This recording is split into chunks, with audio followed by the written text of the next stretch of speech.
Do you have any experience with Shakespeare? If so, what kind of experience? My only real experience with Shakespeare is either as a result of having read Shakespeare in high school and college, or watching it actually in modern media like Hamlet and Much Ado About Nothing. When and under what settings were you introduced to Shakespeare, and how old were you?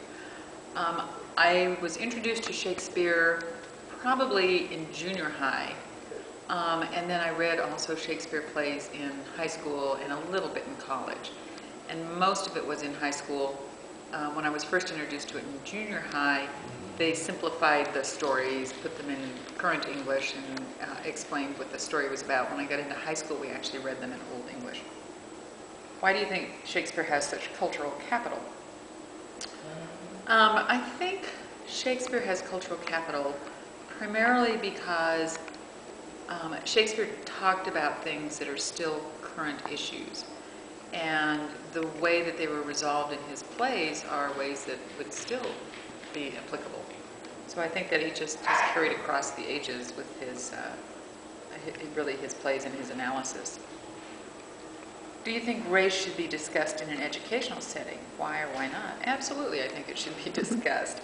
I think race is a fact of life, and I think people need to think about how they view race. They need to think about how and what they would do differently or the same, but I think ultimately you have to analyze things and think about them in order to deal with them. You can't just ignore them and think they're going to be fine. Have you ever heard of non-traditional casting, colorblind casting? I have heard about non-traditional and colorblind casting, but I have to say I'm not 100% sure I know what they are.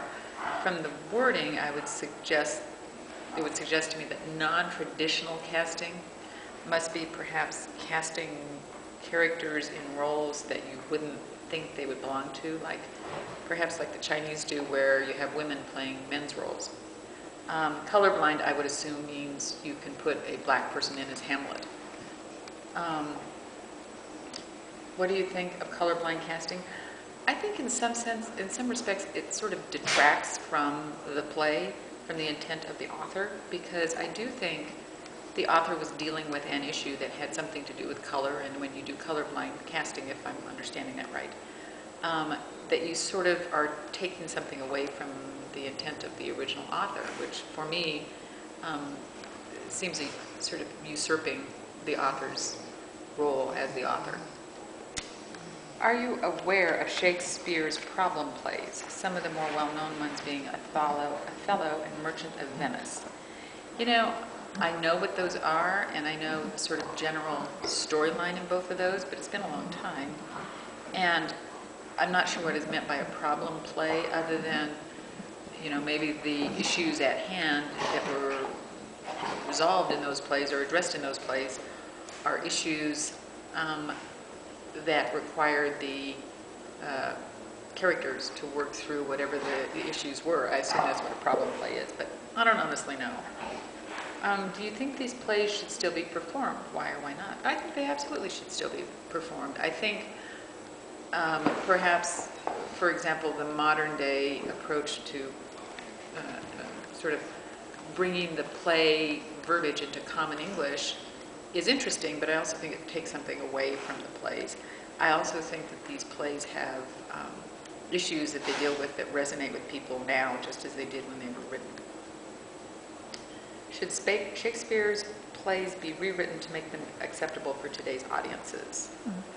I don't know what's meant by acceptable for today's audience. I think rewriting them to make them understandable is probably okay, and I think that's a good way to be introduced to Shakespeare. And it's also in reference to like taking out things like insults for like Jews and Turks, and when they're talking about washing black, like the Ethiop white, and talking, you know, like in analogies like that. I think that this should not be changed. I think people need to understand how far we've come and appreciate that we shouldn't slide back. And the only way you're going to know how far we've come is to be slapped in the face with how it used to be. Mm-hmm. Would you consider any Shakespearean character to be the pinnacle of a black actor's career? A white actor, a black actress? Well, because you know, like the role of Othello, for example, is considered the pinnacle of the black actor's career. You know, I think probably they are good roles. I think they're important, but I don't know that I would call them the pinnacle of somebody's career, because I think a career is a lifetime of high points. And I don't know that being a Shakespearean character, whether a black character or a white character or an actor or an actress, is the pinnacle. So I would have to say I don't think that would be right. Does it surprise you that the role of Othello was considered to be the pinnacle of a black actor? Yeah, you basically already covered that, so you can skip over it if you want. That was it? That was the last one? Okay, thank you. Oh, and last thing, before I turn off the camera, I just need you to like say basically like who you are and your age and occupation, and that's it. My name is Nancy Dregne, and I'm 58 years old, and I'm a corporate attorney.